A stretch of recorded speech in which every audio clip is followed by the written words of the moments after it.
União e unidade não são coisas diferentes, mas são complementares. E eu fiquei pensando no tema, falei assim, poxa vida, como é que eu vou desenvolver esse tema, né? E aí, eu falei, a primeira coisa é entender o português. Aí eu fui lá no dicionário, né? Falei, peraí, vamos lá ver o que o dicionário diz. E o dicionário disse o seguinte: unidade é a ação coletiva que tende a um único objetivo: coesão, integração, união. A unidade não significa que todos se tornam iguais e que as diferenças desaparecem, mas significa que cada um abre mão do seu pensamento próprio para caminhar junto na mesma visão, no mesmo propósito com os demais, para o cumprimento de metas estabelecidas pela liderança ou coletivamente. Isso é que o autor lá definiu bem. Eu queria destacar que na unidade não significa que todos somos iguais e que as diferenças desaparecem, mas significa que cada um abre mão do quê? Do seu pensamento próprio para caminhar junto com a mesma visão, no mesmo propósito com os demais. Cada um de nós é ser único. Não existe outro. Existe parecido, mas igual não. E é difícil seres únicos pensarem igual. E é através dessa diversidade que caminha o progresso. É através da diversidade, se todo mundo pensasse igual, haveria erros iguais, padrão para tudo. Mas não é, né?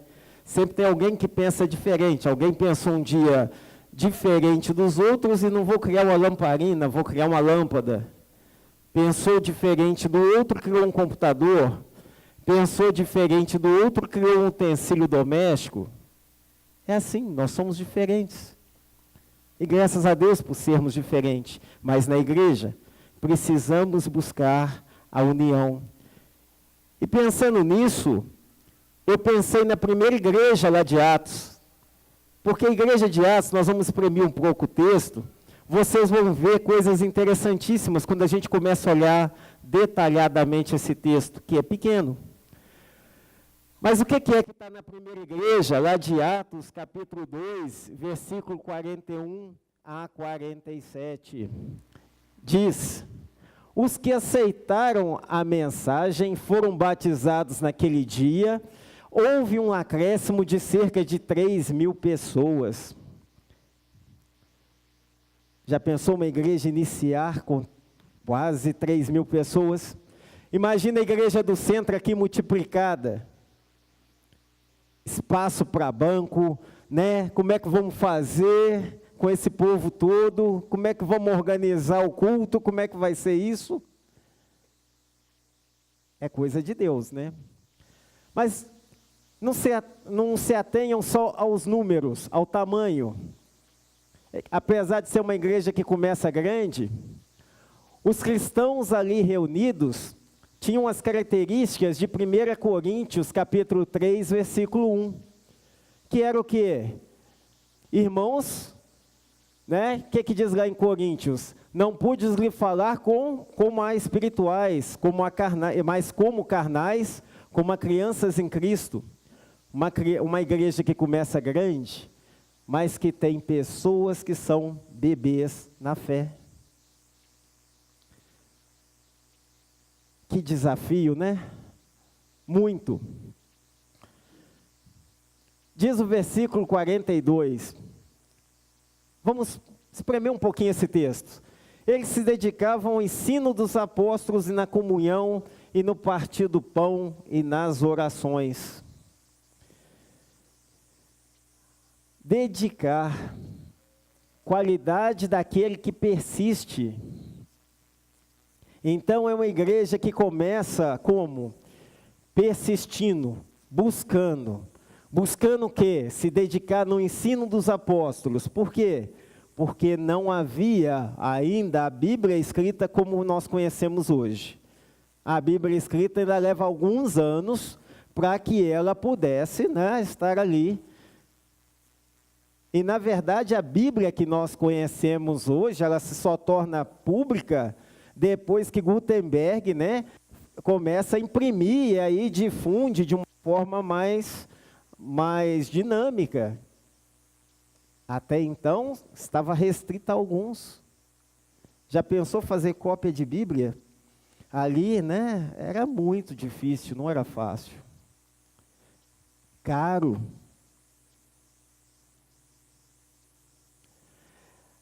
Será que nós temos nos dedicado a aprender com todas as facilidades que a gente tem hoje?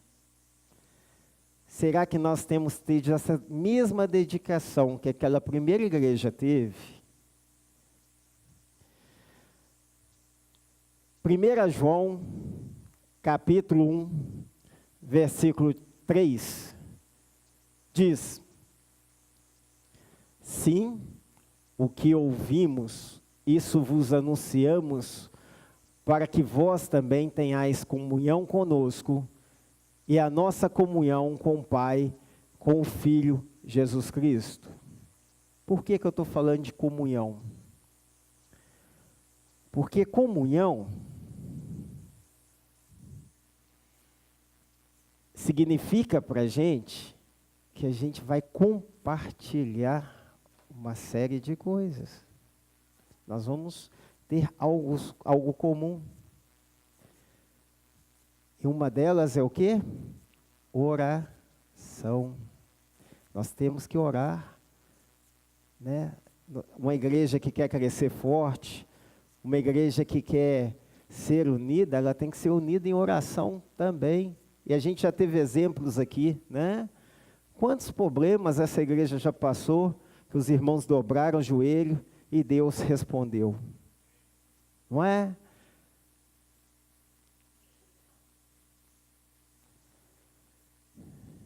Eles se dedicavam, então, à comunhão, no partir do pão, nas orações.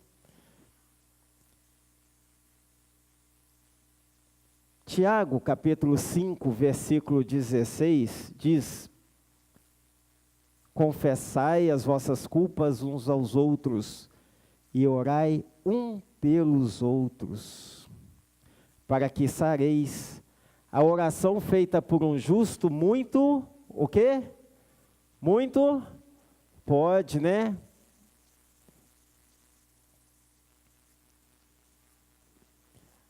Todos os dias é importante que nós estejamos orando pelos nossos familiares, pelos nossos filhos, né? Essa madrugada eu acordei com minha esposa, falei, onde você foi? Ah, fui orar pelos meninos. De madrugada estava orando. Amém. Glória a Deus por isso. Não estou vangloriando ela, mas eu preciso ter ação de estar orando pelos meus filhos mais, de estar orando pela igreja, de estar orando por outros, assim como tantos oram por mim. Eu sou fruto de oração, né? E que Deus esteja cuidando de cada um aqui, e a gente precisa ter essa meta. A gente precisa ser unido nisso, né? Não apenas pessoas que se reúnem num local para falar do amor de Deus, para louvar, para bendizer, e acaba o culto e cada um vai para o seu lar, e aí nós vamos nos reunir novamente no próximo domingo. Não é isso, a igreja não é isso. A igreja é dinâmica. E durante a semana eu sei que alguém tem orado por mim, né? Porque tem coisas que acontecem na minha vida que eu falo assim, alguém orou por mim. Porque de outra forma não teria acontecido. Amém? E é nisso que a gente precisa ser unido.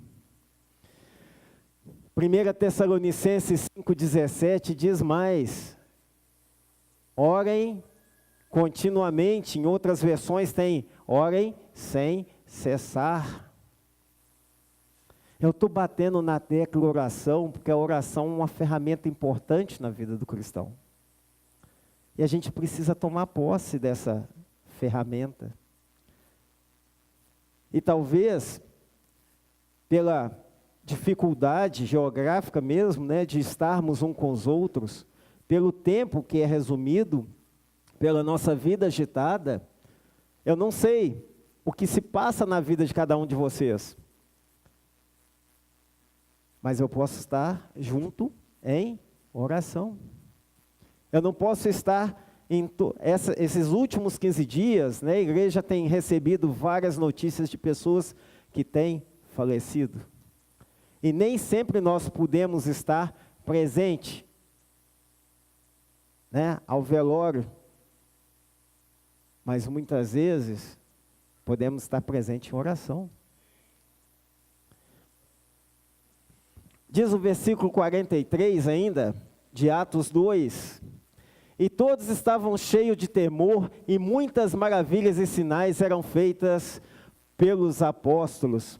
Era uma igreja que presenciou os sinais dos apóstolos. E o primeiro sinal é quando, né? Pouco antes desse texto, se a gente começar a ler, tem uma maravilha.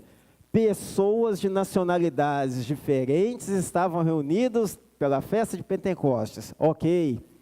E daqui a pouco eles começam a ver os apóstolos falando na mesma língua daquelas pessoas. Pessoas de várias nacionalidades.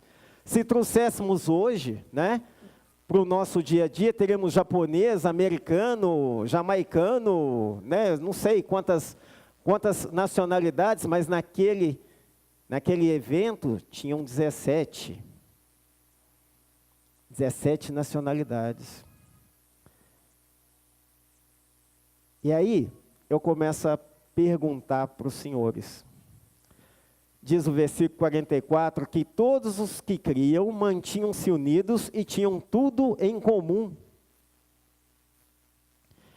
Como ter comunhão, como ser unidos com pessoas de nações diferentes, línguas diferentes, costumes diferentes. Já imaginaram o desafio? Já imaginaram? E faziam mais. Vendendo as suas propriedades e bens, distribuíam a cada um conforme a sua necessidade. Olha que interessante. Todos que criam, mantinham-se unidos e tinham tudo em comum. Atos 2, de 9 a 11, informa ali que tinha 17 nações, costumes e línguas diferentes, com culturas diferentes. E como se unir isso tudo? Vendendo as suas propriedades e bens, distribuíam conforme cada um a sua necessidade. Eu não conheço tudo da vida do Jair. Como vender a minha propriedade e ajudá-lo? Já imaginaram? Eles nem todos se conheciam naquela festa. E agora? É muito fácil falar de comunhão quando eu conheço o irmão à esquerda, o irmão à direita, o irmão à frente, o irmão atrás. Eu estou acostumado a ir lá na cozinha dele, ele vai na minha cozinha. Ótimo, maravilha. Mas numa igreja de 3.000 pessoas, de nacionalidades diferentes, de culturas diferentes, essa comunhão, essa união, ela teve que ocorrer. E já pensou, cada um abrir mão do que era seu, da sua terra, vender, porque agora a minha família da fé é essa aqui. Já imaginaram? Já imaginaram que desafio que foi? Atos 4:32 define bem o que eles estavam fazendo. Todos os que creram pensavam e sentiam do mesmo modo. Ninguém dizia que as coisas que possuíam eram somente suas, mas todos repartiam uns com os outros o que tinham. Todos os que creram, pensaram e sentiram do mesmo modo.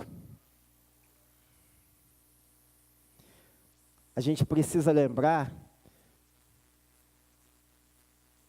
que isso não foi uma decisão imposta. Os apóstolos não chegaram e falaram: agora vocês têm que vender a sua propriedade. Agora vocês têm que fazer isso. Não, mas foi por onde? Foi pela ação de quem? Do Espírito Santo. Gálatas 5, 22 a 24, onde ele lista, né, para a gente as qualidades daquele que deixa que o Espírito Santo de Deus opere. E são várias. E aquelas pessoas se deixaram usar, se deixaram ser ferramentas na mão de Deus. Mas nem todos, nem tudo são flores. E quando a gente continua lendo o livro de Atos, nós vemos que nem toda a igreja estava unida. Nem todos estavam comungando ou tendo o mesmo pensamento. E nós não podemos hoje deixar que situações pessoais, decisões pessoais, prejudiquem a harmonia da igreja. Eu preciso deixar que a Bíblia fale, que Deus fale onde Ele tem que falar, não eu. Não é o eu, não é o Ayrton que vai falar, mas a Bíblia. É ela que vai falar: olha, é isso que tem que ser feito. Deus já determinou a sua vontade, não é mais a minha vontade.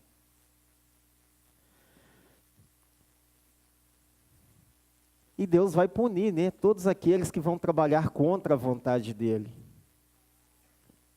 E nós temos um exemplo lá em Atos, que é Atos 5, de 1 a 11, que fala sobre Ananias e Safira, que tentam enganar não os apóstolos, mas tentam enganar muito mais que os apóstolos, tentam enganar Deus, mentindo para Deus.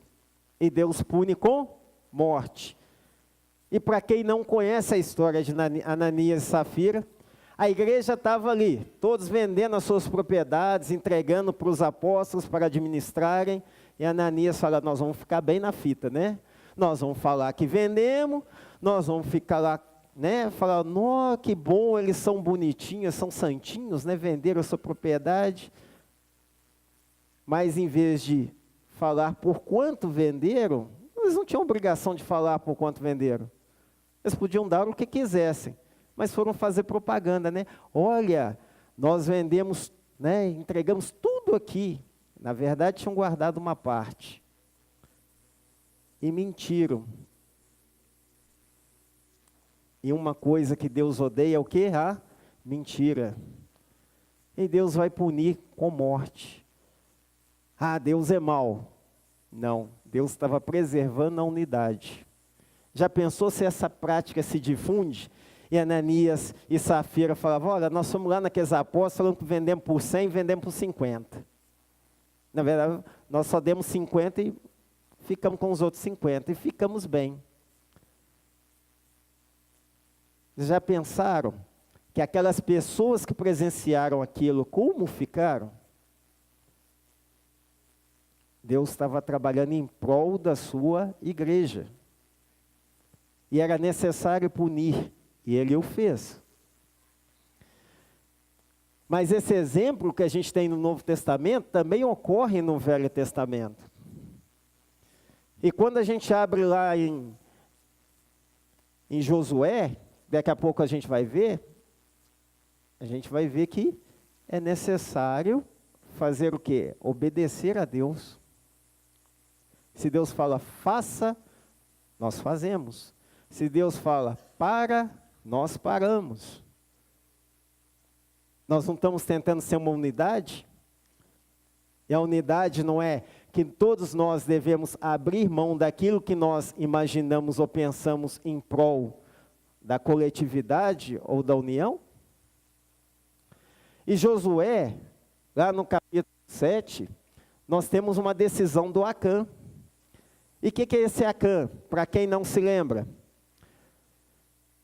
o povo de Deus ainda estava na conquista do seu território.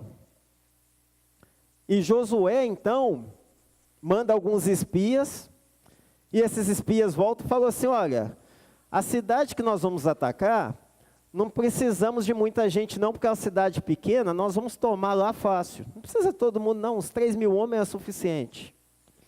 E eles vão a essa cidade, e chega lá nessa cidade, é imposta uma derrota. E Josué, né, como líder daquele povo, se preocupa e começa a prantear e perguntar a Deus por que Deus havia permitido que eles fossem derrotados por um povo pequeno. E Josué está lá se lamentando, quando Deus fala para Josué, Israel pecou, diz Josué 7:11. Violaram a aliança que eu lhes ordenei. Eles se apossaram de coisas consagradas, roubaram-nas, esconderam-nas e as colocaram junto dos seus bens. Deus havia falado para o povo, quando vocês invadirem o local, destruam tudo, não fiquem com nada. Nada lhes pertence. E Acã acha bonitinho umas capas, umas barras de ouro, prata, resolve reunir e guardar. Falta de obediência. E veja que a falta de obediência de um afetou o todo. Lembra daquela história de quando, hoje não é comum, né? Acho que hoje nas salas de aula não é mais comum, mas na minha época era comum quando o professor tinha autoridade, né? Um aprontava e todo mundo ficava sem recreio. Não era assim? Um fazia bagunça e a sala inteira ficava sem recreio. Enquanto não apareceu o culpado, ninguém sai dessa sala. Não era assim? Hoje não é assim, né? Se fizer isso, no outro dia o pai está lá para expulsar a professora. Né? E o menino ainda manda a professora embora. Infelizmente é assim. Mas na minha época foi assim. E Deus fez da mesma forma lá. Falou, tá bom. Um peca, mas todos pagam. Resumo da história. Deus fala a Josué, chama as tribos, vão se apresentando. Alguém vai falar. O Acã chega e fala, olha, eu escondi uma capa que eu achei muito bonita, eu escondi as barrinhas de ouro, está lá na minha tenda.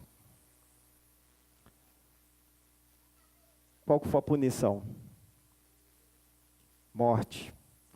Não só dele, quanto dos familiares, do gado, de tudo aquilo que ele tinha foi queimado.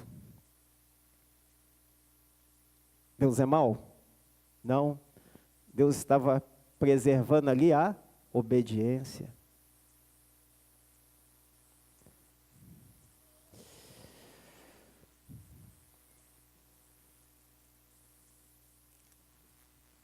Quais são as ações bem escondidinhas que estão nos separando de Deus?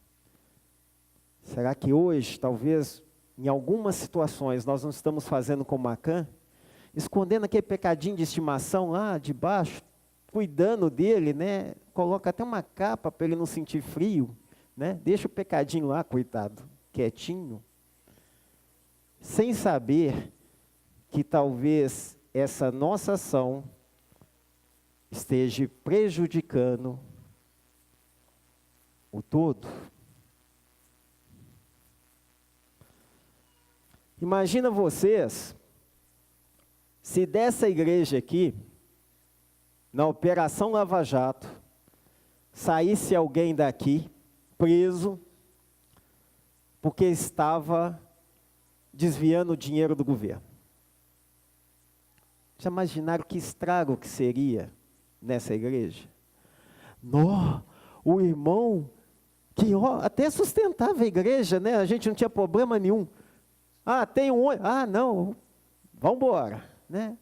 Tem que fazer um evento na igreja. Estou aqui, estou dando contribuição. Esse irmão é fiel, né? Poderoso. Mas já imaginaram o que acontece? Já imaginaram quando um de nós cai, o que acontece com a igreja? A igreja é um corpo, não é? O que acontece quando eu estou andando, e eu sempre fui ruim de bola.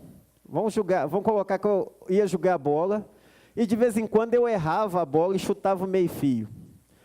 Quem sentia? O dedão só? Não, o corpo todo. Até o olho, né, saía lágrima. Até o olho que não tinha nada a ver com o pé sentia. Ok? E às vezes a gente fica achando que a gente é só aquela unha que pode cortar. Eu vou cortar a unha aqui, não vai sentir. Não, vai tirar a cutícula, né? Ainda bem que o homem não tem nada disso, né? Tirar a cutícula, fazer sobrancelha, né? Deve doer. Mas as meninas querem ficar belas, né? Tá bom. Quais são os pecados que nos impedem de estar unidos com Deus? A gente precisa fazer esse autoexame. A gente precisa olhar para a nossa vida, parar de olhar um pouco para a vida do vizinho, do outro, mas olhar para mim, né? E falar assim, o que está impedindo que eu realmente tenha essa comunhão? Porque às vezes a gente acha que a comunhão nossa é só com o irmão. Não é. A nossa comunhão é com o irmão e com Deus. Nós não somos um corpo? E nós não fazemos parte desse corpo tendo por cabeça Jesus Cristo? Então, tem como tirar a cabeça e deixar o corpo do outro lado? Não. Não tem jeito. Mas as vossas iniquidades fazem separação entre vós e o vosso Deus, e os vossos pecados esconderam o rosto de vós, de modo que não vos ouça. Muitas vezes a gente quer que a nossa oração seja ouvida, mas será que o nosso pecado não está nos separando do amor de Deus? Paulo pediu aos Efésios para que zelassem, né, pela unidade da igreja. E aí, ele faz isso lá em Efésios, capítulo 4, do versículo 4 ao 6. São 2 versículos pequenos, mas que tem 7 ações que vão ajudar aquela igreja a se manter unida. São 7 elementos da fé ali, né, que vão ajudar com que a igreja permaneça unida. Então diz Efésios capítulo 4, versículos de 4 a 6. Que a igreja é um só corpo, e ele faz isso baseado lá em Efésios capítulo 1, versículo de 1, versículo 23. Vamos dar uma olhada lá? Efésios.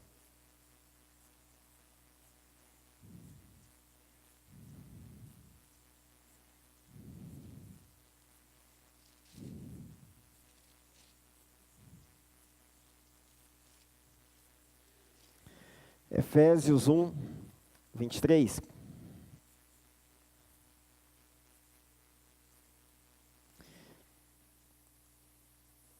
A minha versão diz: a igreja é o corpo de Cristo e ela completa Cristo, o qual completa todas as coisas em todos os lugares. A igreja é o corpo de Cristo.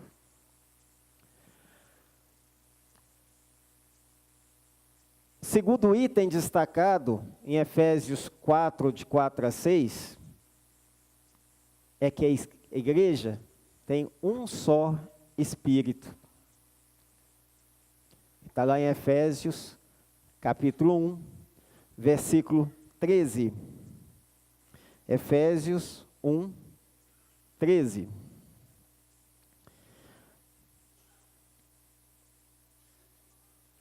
A mesma coisa aconteceu também com vocês quando ouviram a verdadeira mensagem, a boa notícia que trouxe para vocês a salvação. Vocês creram em Cristo e Deus pôs em vocês a marca de proprietário, a qual lhe deu o Espírito Santo que ele havia prometido. O Espírito Santo é a garantia de que recebemos o que Deus prometeu ao seu povo. E isso nos dá a certeza de que Deus dará liberdade completa aos que são seus. Portanto, louvemos a sua glória. Então, nós temos um mesmo corpo, um mesmo Espírito. Devemos ter uma só esperança, que está lá em 1 Pedro 3,15. O que é esperança? Expectativa. E diz Pedro, 1 Pedro 3,15, estejam sempre preparados para responder a todo aquele que vos pedir razão da esperança que há em vós. Então nós devemos estar preparados, né? Por que você está nessa igreja? Por que você segue esse Deus? Então nós devemos estar prontos para responder a todos que pedirem a razão da nossa esperança. Nós temos também um só Senhor, que está lá em Mateus 28, 18. E esse só Senhor em Mateus 28, 18 diz: foi-me dada toda a autoridade no céu e na terra. Esse é o Senhor a qual nós servimos, aquele que tem autoridade sobre tudo e sobre todas as coisas. Nós temos também uma só fé, que é Hebreus 11, 1. O que diz Hebreus 11, 1? Ora, a fé é a certeza daquilo que esperamos, a prova das coisas que não vemos. Olha para você ver. E precisamos também ter um só batismo. Não é? Em Atos 2:38, está descrito lá, Pedro respondeu para aquele povo: arrependam-se, cada um de vós seja batizado em nome de Jesus Cristo, para o perdão dos seus pecados, e receberão o dom do Espírito Santo. Não falou em nome do Ayrton, não falou em nome do Otávio, não falou em nome do Maurício, falou em nome de quem? Jesus Cristo. Então a igreja não é minha, não é do Léo, mas é de Cristo. E cabe a Ele mandar, cabe a Ele autorizar ou não. Cabe a Ele, através da sua palavra, falar: isso pode, isso não pode. Não somos nós, não seremos nós. E toda vez que houver divergência, quem vai resolver? Quem? A palavra de Deus. Ela tem que ser a regra, ela tem que ser a autoridade. E finalizando, nós temos um só Deus, que está lá em 1 Timóteo 2,5. Um só Deus, pois há um só Deus e um só mediador entre Deus e os homens, o homem Cristo Jesus. Um só Deus. Finalizando. De tudo que eu falei, guarda isso. João 15, 5. Está escrito: eu sou a videira, vocês são os ramos. Nós somos os ramos. Se alguém permanecer em mim e eu nele, esse dá muito fruto, pois sem mim não podem fazer coisa alguma. Nós devemos lembrar que nós somos apenas os ramos. E Cristo é o que? A videira, é a árvore, é a fonte. Nenhum ramo por si só consegue pegar nutriente se a árvore, não fornecer. Ele vai ser um ramo seco, se ele resolver rebelar. Eu sou um ramo, eu vou sair dessa árvore e vou para outra. Não vai para lugar nenhum. Então, de tudo que eu disse hoje, que a gente possa lembrar que somos seres diferentes, sim. Temos pensamentos diferentes, sim. Mas que em prol da coletividade, o nosso pensamento próprio deve desaparecer. E no lugar do pensamento próprio, deve permanecer o pensamento de Deus para a sua igreja. E lembrar de que se eu quero dar frutos, eu preciso estar ligado à árvore. E se eu quero ter uma vida abençoada, aqueles pecados, tudo aquilo que me separa do amor de Deus, eu devo jogar fora. Porque são essas coisas que nos impedem de crescer. São essas coisas que nos impedem de ter uma vida abençoada. E não traduz a vida abençoada como bens materiais. Eu posso ter uma vida abençoada sem ter um carro, sem ter uma casa correta, mas a minha alma no último dia vai estar lá, salva. A gente tem que olhar para isso. Não são as contas bancárias que vão fazer diferença no último dia, mas aquilo que eu fiz e aquilo que eu observei durante a minha vida para a vontade de Deus. Amém? Se você precisa se reconciliar com Deus, se tem alguma coisa que está te atrapalhando a servir, se tem algo que essa igreja pode fazer, se você quer que essa igreja ore por você, os presbíteros vão estar aqui à frente, e eles vão estar orando. E lembre-se, durante a semana, de orar por eles também. Porque eles são muito atacados. Você acha que Satanás está satisfeito com isso? Tá, não. E a gente tem visto isso, né? Então lembre-se de orar pelo irmão, que você sabe que está com problema e muitas vezes não dá nem para a gente estar com ele.